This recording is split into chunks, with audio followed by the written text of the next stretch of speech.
Okay, hey toy fans, this is your boy Rhythm Shift back at you with another toy review. Today I'm going to be taking a look at the Super 7 Teenage Mutant Ninja Turtles Ultimates Michelangelo figure. Now, this figure is the latest release in their line. So far they've released two waves. This is the third wave. The first two waves you had Raphael, Baxter Stockman, Foot Soldier, and who was the fourth one? Splinter in the first wave. In wave 2 you had Leonardo, Shredder, Bebop and Mutagen Man. Now in wave 3 we get the third turtle, which is Michelangelo, and in the wave you also have April O'Neil, Rocksteady and Metalhead.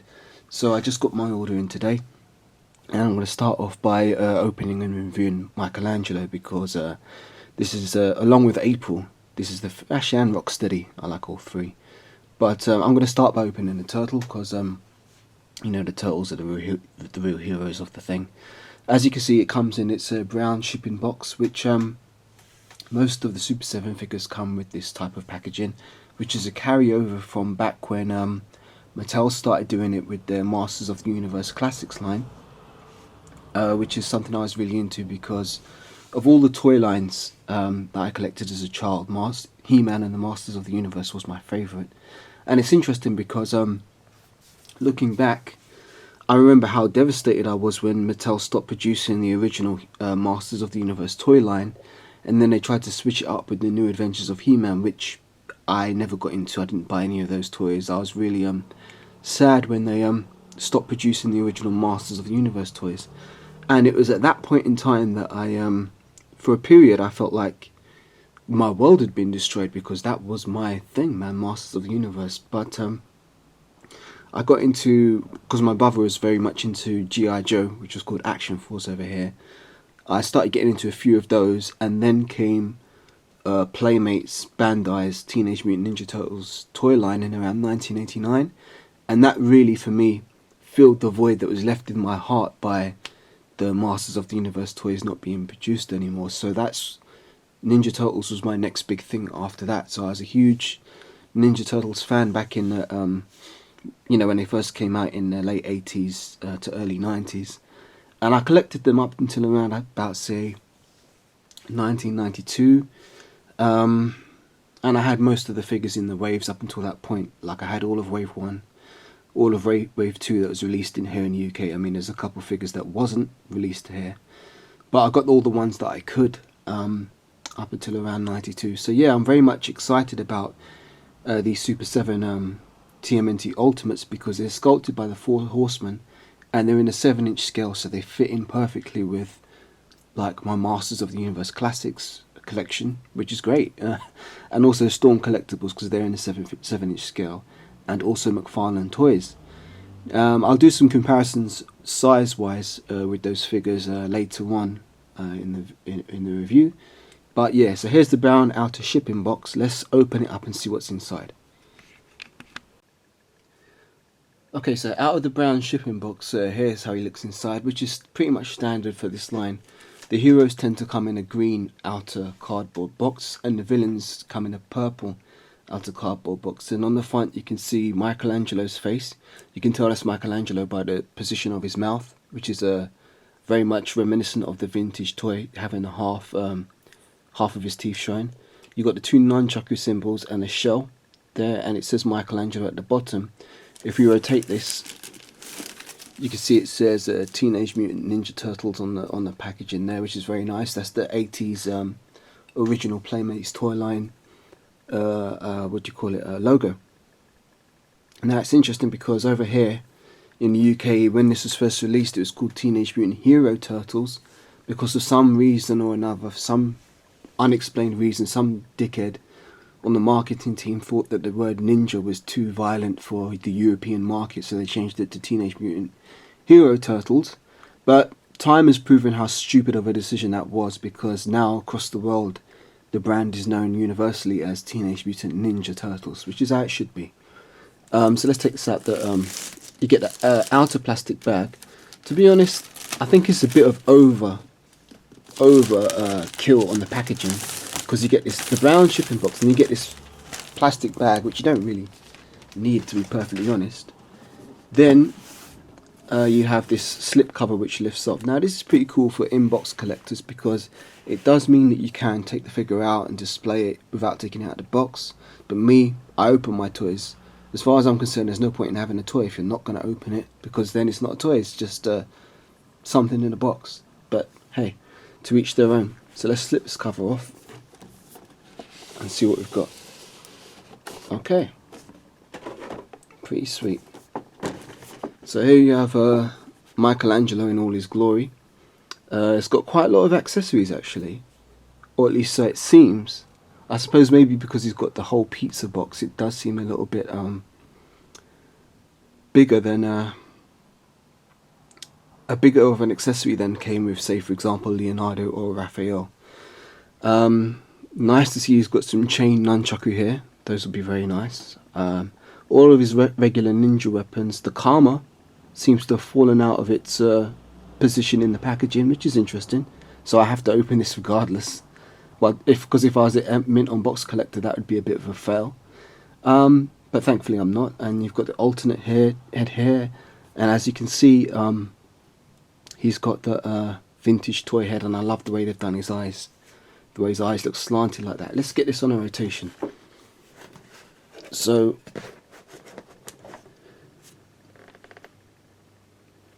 yeah, I mean the packaging is very nice. You've got the green brickwork here, which is reminiscent of a sewer, which is a pretty cool design. But on the back you've got Michelangelo's bio, and it's great that they've included the bios for the characters. I'll read this out. It's great that they have recreated the bios, but the thing that pisses me off is that they haven't recreated the bios in full. All they've done is taken some of the text, but there's a lot of information about the turtles, which such as their birthplace, their height, their date of birth. I mean not their date of birth, their ages. Where's all that information, man? If you're gonna do it properly, man. This is just some half-ass shit, man. And I mean, you're paying top dollar for these Super 7 figures. Come on, man. Come on, man. Fix up, man. How tall is Michelangelo? You know, how old is he in comparison to the other turtles? If I remember correctly, I think he's supposed to be 15 years old. I think Leonardo's 16, Raph and Mike are 15, and Donatello was 14 and a half. If I'm not mistaken, I mean, this is my memory coming back from flipping 1989, 1990, from when I collected the original figures, and also it used to tell you how hard their shells was. I remember, what is it? Donatello's shell is supposed to be as hard as Tankama or something. I think Michelangelo's was waxed to a perfect finish, and Leonardo's was bulletproof, and Rass was as hard as old chewing gum. I mean, look, little bits of information like that really helped build the world and the characters that you were going to be playing with, because I took a lot of that information and incorporated it into my play patterns when I was a child. But anyway, let's see what we've got. It says Michelangelo, the wild and crazy turtle. Michelangelo is a party reptile. Even though the sinister shredder may be slicing his way through the manhole cover, Mikey stays cool. Because he's the master of whirling nunchuck. Cool because he's the master of whirling nunchucks. It takes 8 pounds of pressure per square inch to break bone. The nunchucks generate 90. In the midst of the most perilous battles, Mikey can be seen swinging his deadly nunchucks in one hand while dangling a wedge of pizza in the other. And that brings me on to another point, man. The thing about Teenage Mutant Ninja Turtles to me is that while I love the 80s cartoon and that's what introduced me to the characters in the world, I've kind of personally always thought of the Teenage Mutant Ninja Turtles more as sort of like, let's put it this way, if I was to direct a Teenage Mutant Ninja Turtle film, I'd make it a horror film. In the sense that you've got all these crazy monsters running around, like these mutant monsters like Scumbag or Bebop and Rocksteady and all this kind of stuff, you know, all these weird-ass freakish mutations. You could really make a great body horror film out of this, in the vein of such as something like David Cronenberg's The Fly, which is one of the films I love, and a film which influenced the designers at TMNT, because you had Baxter Stockman being put into a disintegrator and turned into a fly, which is very akin to Seth Brundle going through the telepod and merging into the Brundle fly. But you know what I mean? You could have all these crazy things, and the Shredder could be like this bio... what do you call him? A bioterrorist type of thing. Like he's going around creating all this freakish creating all these freakish monsters and experiments. I mean, that really turns Shredder into a real evil villain, and you got him backed up by Krang, who's giving him the technology to do all this stuff. And so, sorry, I digress. I'm going into my own little world here, talking about Teenage Mutant Ninja Turtles. But you know, something that I never really liked is that the way they make these turtles all, you know, smiley and jokey, and they're always eating pizza. And yeah, that was good when I was 7 or 8 years old, but I tend to prefer more mature themes. And obviously, I understand that Teenage Mutant Ninja Turtles is aimed at children, but like going back and reading the old Eastman and Laird comics, I mean, those are gritty, man. Those are really gritty, and the tone was serious. And that is the type of Teenage Mutant Ninja Turtles I love more than sort of the jokey, kiddie, you know, childish thing. I mean, I like the gritty, hardcore roots of the Teenage Mutant Ninja Turtles, where they were literally killing people, you know. They were actually using their weapons and so on and so forth, not just on robotic foot soldiers, but on, you know, actual human Foot Clan. But hey, that's me. That's enough talking. Let's get this out of the box. Okay, so here we have everybody's favourite wild and crazy turtle out of the box. And it's pretty cool, actually. So let's start with measurements. He stands roughly at about 6 inches tall. Now, he's 6 inches tall, but he's actually in the 7-inch scale. So the turtles are always supposed to be shorter than a full-grown adult. So like if you was to put a 6-inch figure next to him, say for example a G.I. Joe Classified or a Star Wars Black Series figure, you'd see that he isn't really in scale with those figures. I mean, let me just give you an example here. Let's use so here's G.I. Joe Classified Baroness. She's in the 6-inch scale, and if I was to put her in here, Michelangelo's body proportions are obviously quite big in comparison to her, so he doesn't really fit in that 6-inch scale. Likewise, if I was to pick a 7-inch figure, he would look more in line with that. Let's see what I've got here. Let me just use this Kazuya Mashima figure from Storm Collectibles. See, this is kind of how the turtles are more supposed to scale to a human figure, and Kazuya is in a 7-inch scale here, as you can see. So that's about right. That's kind of how the turtle should be. So yeah, I'm very happy with him so far. He's very reminiscent of the vintage toy, and for me that is a great nostalgia feeling. As you can see, the head is he's got the grinning teeth on the one side and the closed mouth on the left side, and I love the way his eyes are actually sculpted. They're in a slanted type of expression, and that gives a lot of character to this figure in comparison to the other turtle heads, which I'll bring out the other turtles in a bit for comparison. But yeah, so far so good. And he does come with quite a few accessories, which I'll get into in a moment, but let's go over the articulation. So in terms of articulation, it's pretty standard for these Super 7 Turtles Ultimates. First of all, you have the head, which is on a ball and socket. It can look left and right, up and down slightly. It can't look down very far, but it can certainly look up a bit, which is great if you want to do the recreation of the 80s animation where they're firing out the party wagon and, you know, going into the air, which is something I always used to do as a child when I played. So his head's on that. There's no butterfly joints in the shoulders, but you can rotate the shoulders up 360. There's an upper bicep swivel, which is cool. There's a single hinge elbow, which is a bit annoying. I mean, you're paying top dollar for these figures, and it would be really nice if they had double jointed elbows and knees, but they have single jointed elbows and knees, which limits the articulation. You can only get a 90-degree bend, which is a shame, because if you could get a deeper bend, you could have him maybe holding his nunchucks in different positions, such as like Bruce Lee when he used to hold it over the shoulder and one here like that. You can't do that with this figure, unfortunately, because there's only a single hinged elbow. But they give you a useless joint here, which is you've got the upper bicep swivel, right? And you've also got elbow joint swivel, which is not really necessary because you can swivel the upper bicep. So this is kind of a redundant joint. Ridiculous. But you've got rotation on the wrists. The wrists pre-installed on my figure were the Is it up and down hinge? Up and down hinge on the left hand, and on the right hand it's also up and down hinge. But you can change that out because there's interchangeable fists. So you can have different types of bends, like an in and out motion rather than an up and down motion. Some not really an ab crunch, but you can. Well, there's no ab crunch. You can pivot at the waist slightly. Now there's move forward on the legs that much, and you can't really kick back because of the shell. It's fine. You can also do the splits. Now that on my figure, this is great because on my other figures, such as Leonardo and Raphael, some of the joints were super stiff, and I had to loosen them up by using some heated water, and then working the joints to loosen them up. And these joints around these legs are quite delicate, so you've got to be careful. But out of the box, my Michelangelo's tolerances have been great. I haven't needed to heat him up at all.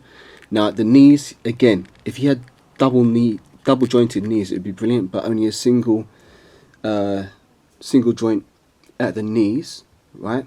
Which means you can't really get into deep squatting poses, which is a shame. But once again, you have this ridiculous articulation joint at the lower knee, which is not really necessary, because in real life you cannot articulate your leg below the knee like that. You can't twist like that. So what the hell is the point of this joint? Some decisions toy designers make, man.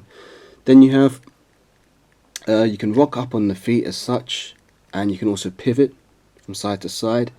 So all in all, he's got the same articulation as the other Teenage Mutant Ninja Turtles Ultimates that have come before, such as Raphael and Leonardo.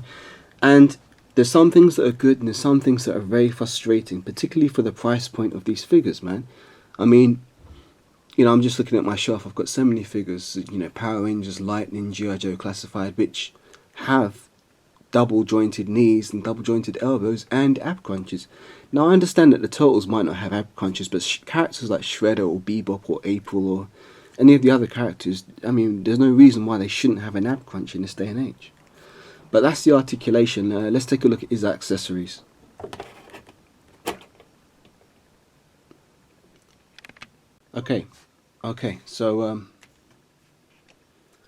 So taking a look at his accessories, what have we got? We've got some good stuff here. First of all, let's get this out of the way. He comes with the standard weapon rack, which is very reminiscent of the Playmate / Bandai's toy line, where you have all the weapons stacked on this type of tree weapons rack thing. In the old days, you cut them off and you could put them on this rack, which is pretty cool. I used to do that back in the day. But, you know, with these Ultimates, I've kept these as they are. I haven't bothered to remove them from the rack, so we'll leave that. Now, he comes with two sets of nunchucks, which is great. First of all, you have the nunchucks with the chain, which are intertwined at the moment. These chain nunchucks, which are awesome. This is how they should be. I remember in the vintage toy, I was a little disappointed with the fully plastic nunchucks. Although they were fun, I played with them, they never broke on me. But I always used to compare them to the Masters of the Universe Ninja figure, which came with nunchucks with a chain. So once you'd seen toys with nunchucks that have chains, it was kind of hard to go back to a solid plastic type of nunchuck. But I lived with it and it was fine. You know, I had loads of adventures, loads of fun with those. He also comes with another set of nunchucks, which are more reminiscent of the vintage toy, where they're fully plastic. Now these would be pretty useful if you're doing animations and you want to stop motion animate the nunchuck in slow motion. These would be pretty useful for that. But me personally, I'm not going to be using these, I don't think, unless for particular poses. Maybe I'll have him actually striking a foot soldier or something with one of these, maybe. But it's a worthwhile inclusion. They do bend a bit, but I'm not sure how durable these will be over time, so I'm not going to be bending them too much. You know, and over time they kind of go back to their original shape of being straight. But they're cool. He has an alternate head, which I will put on him in a moment, with the more modern update to the turtle head. He's got a smiling face. He comes with his other weapons, which are typical, which is this is a fist dagger, I believe. This is called a Karma, I believe, if I'm not mistaken. And this one I think is called an Indian fist dagger. All of these are standard weapons for the Ninja Turtles, as most people should know. He also comes with two Shuriken, which I didn't take out of the box. Bear with me a moment.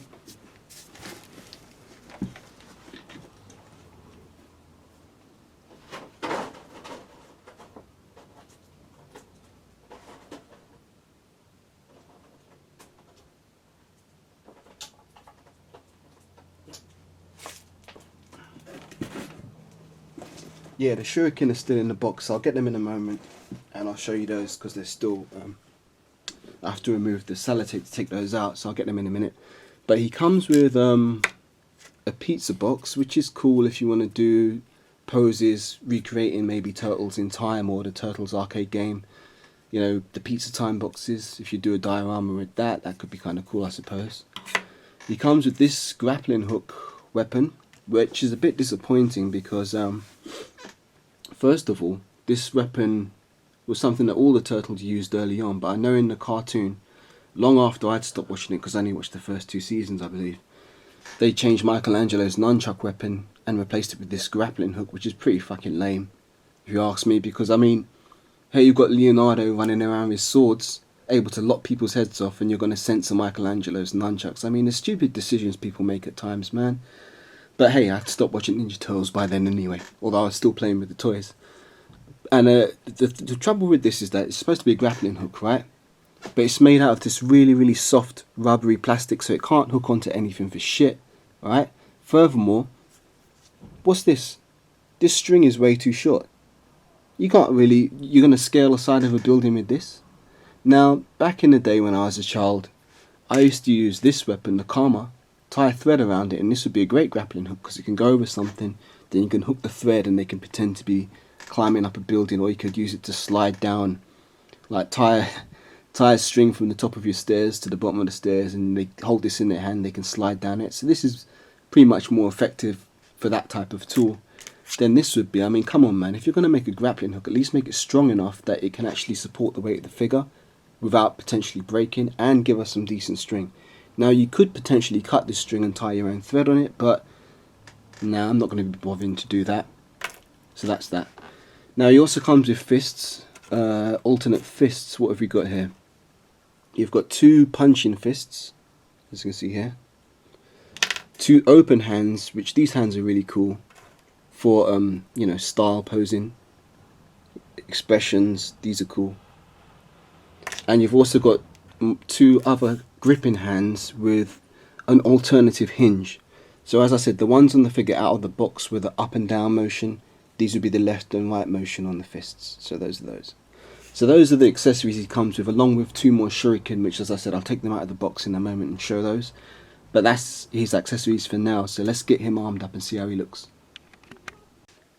So before I go into arming him, let's change out the heads. You know, you've got the vintage toy head, which for me, this is what I'm going for because I'm trying to recreate the nostalgia of my vintage collection. But the head pops off relatively easily compared to some of the other Turtles. It just comes easily off. The other ones I had to heat up and maybe drill a bit with a Dremel to get them off easily and on again. But here's his alternate head, which is the happy head, which I know a lot of people know Michelangelo as being the funny, jokey, happy-go-lucky type of turtle, but this is kind of cool. You know, it's okay, but the expression limits him to one dimension. I kind of prefer the Turtles to be more dark and gritty, you know. So the other head for me is more the one, because I mean, I can't imagine him having a life or death fight with the Shredder with this expression on his face. It just doesn't really add up. Now I know for people who love the 80s tune and the you know, the kiddified Turtles, that's all good and well. Although I do like his bandana. The way his bandana flows looks great on this. I know a lot of people go for the 80s tune, the kiddified, sanitized version of the Turtles, but for me, I like the darker, more gritty tone, and when I used to play as a child, I always used to make my games more mature, because that's just how my mind was, you know. But yeah, this is a fine head, but I think I prefer the other one. But let's get him with his accessories armed up. Okay, so here you can see the difference in the nunchucks. In his left hand, I've got the one with the chain, which is the one I prefer because you can, you know, do the twirling. But he also has the single, well, the static nunchuck, I should say, the static nunchuck, which is great if you're doing, you know, striking poses. But those are really cool. They fit in the hands perfectly. But you can also put them in his weapons belt. So let's put these in his weapons belt. It's a little stiff, which had me a little worried. I'm not sure what the durability of these belts is going to be like over time if you keep putting them in and out, but they do fit in. Actually, it's loosened up a bit compared to when I've done it earlier, so they do slide in like that, just like the vintage toy, which is great. So let's get him with these in there.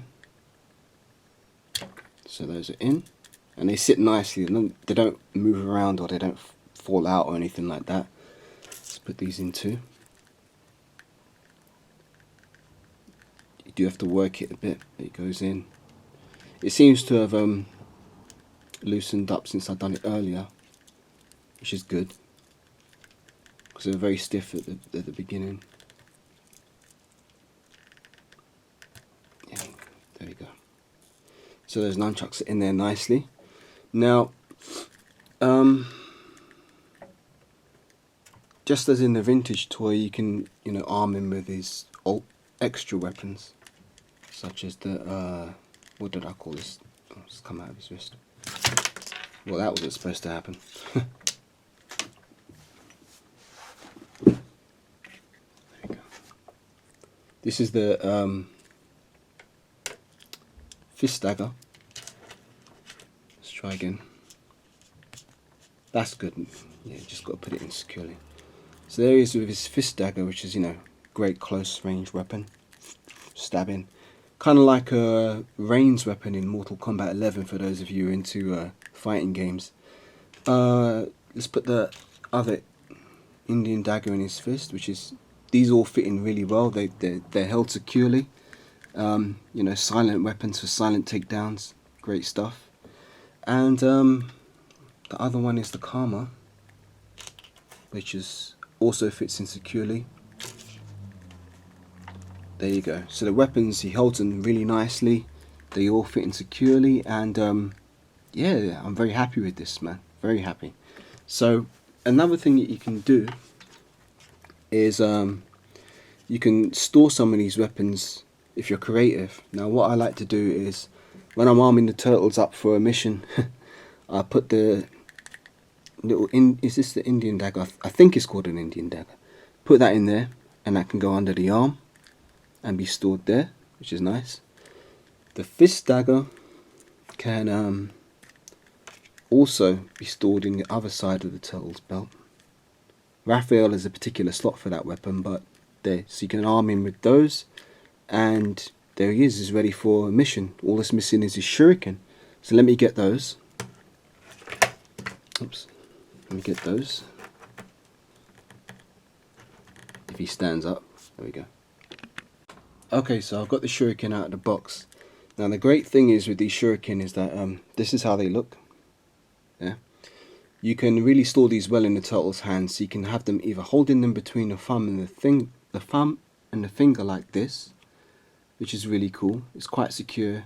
I mean, if you tap it, it'll probably fall out, but it will stay in there reasonably well. Now you can also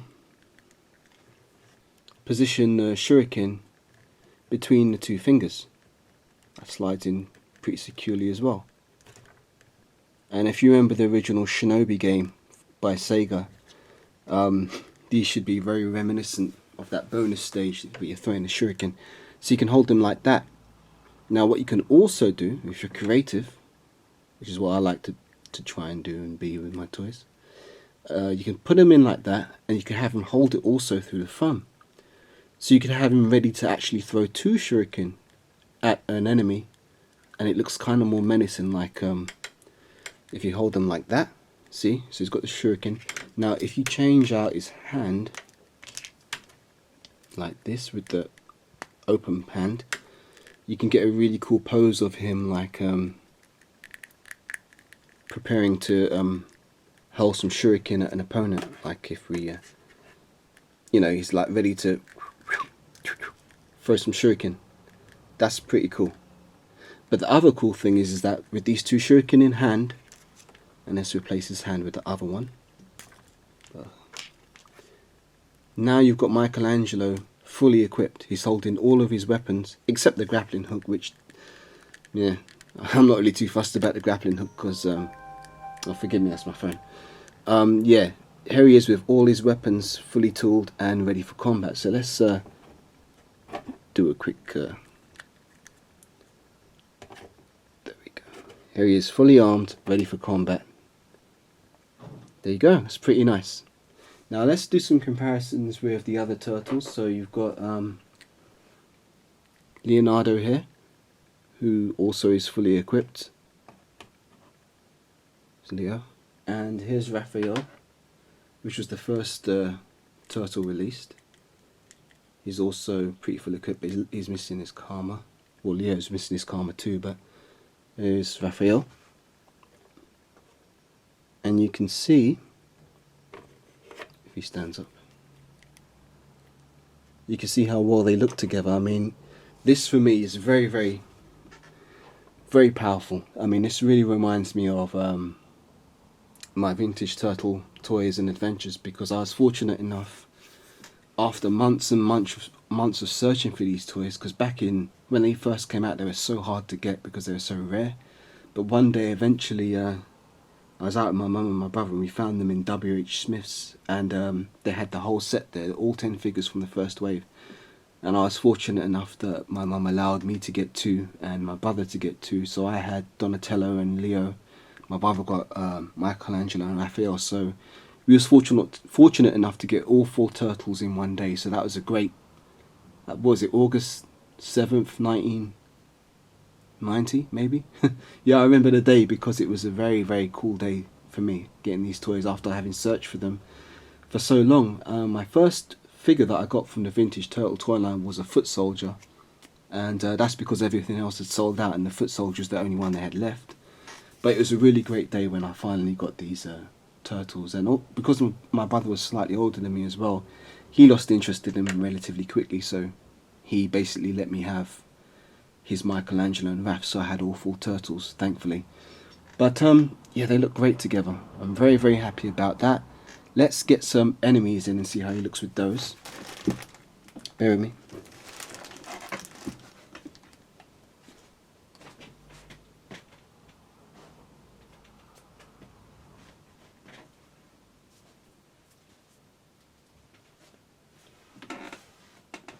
Okay, so we have some other Wave 1 enemy figures here. We've got, this now.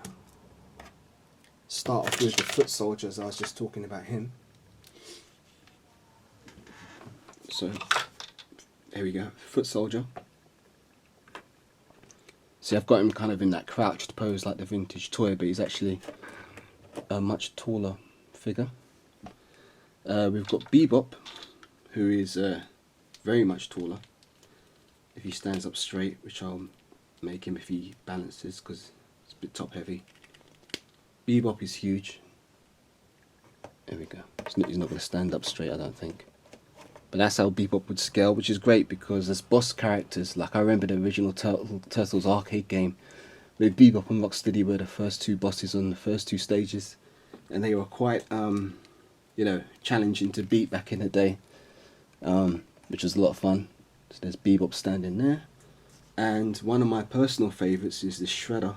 Now I know a lot of people aren't very happy with the vintage Shredder toy, but for me, I actually really loved it, and I love the fact that they've corrected the mistake on the helmet, because that's something I noticed as a child when I was looking at the back of the box, and when I got the Shredder figure in hand I was like, why haven't they painted his helmet properly? So now finally I've got the Shredder that I always wanted. I know he's not got no shirt on, but for me that's really cool because it makes it seem like, well, at least in my world, I pretend that Shredder is so skilled that he leaves his body exposed in order to try and tempt the enemy to come in close to attack him, and then he'll just shred them with his armour. So it's kind of like a taunt to his enemies, you know, bring it on. But there's Shredder. If he stands, he's got a bit of a loose ankle, but he's standing there. So there you have it. That's some comparisons with other Wave 1 original 1988-89 Teenage Mutant Ninja Turtle figures. Obviously there's Baxter Stockman and Mutagen Man, who I could also compare him to, but those are the other side of the room. I can't bother to get them at the moment. But one thing I will do is I'm going to put the alternate heads on the turtles and show you how they all look with their alternate heads on. So I'll just do that now. So here you have all four, sorry, not all four, forgive me, all three, well, not all three. Here you have three of the turtles with their alternate heads, and while these heads do look cool, for me, I really want that vintage toy look, because I'm trying to, that's the look I'm going for, and it's the look I want to recreate. But I just thought I'd show them together, because maybe some people will prefer these heads, and I'll just show you how they look together.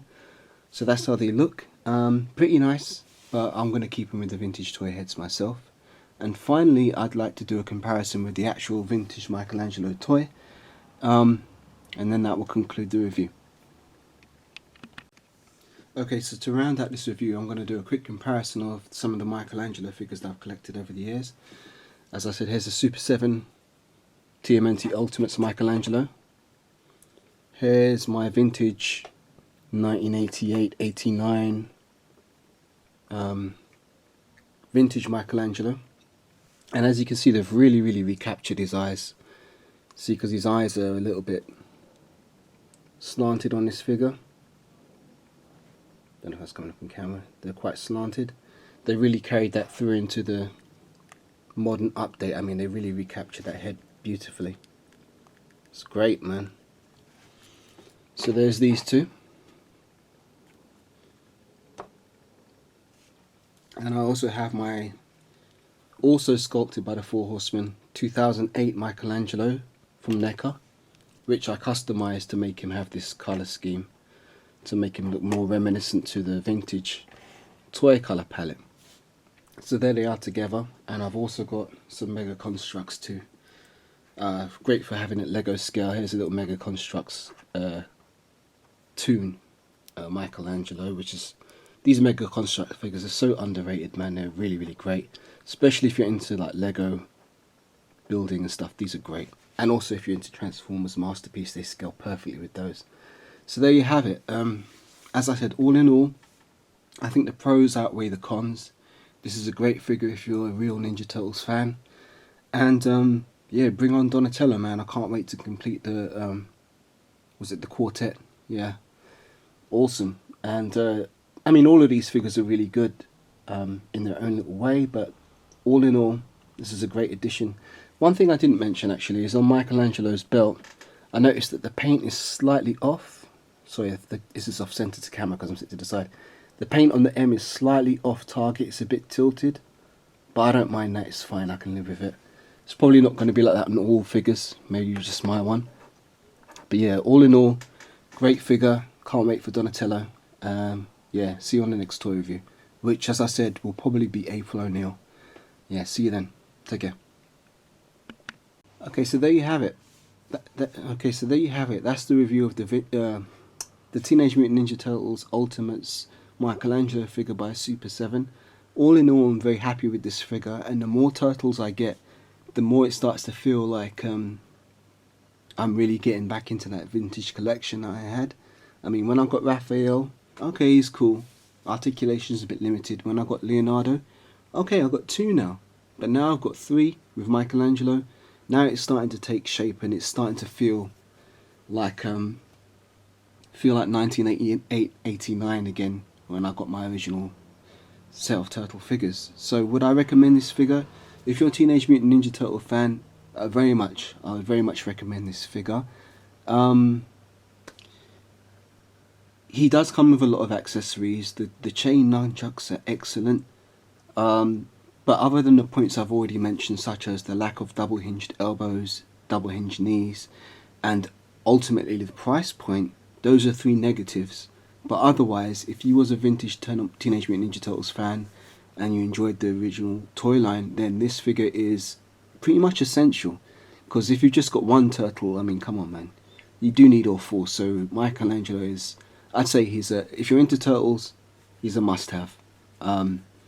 So yeah, that concludes the review, and I hope you've enjoyed it. I hope it's been informative and enjoyable. So yeah, thanks for watching, and on to the next one, which will probably be April.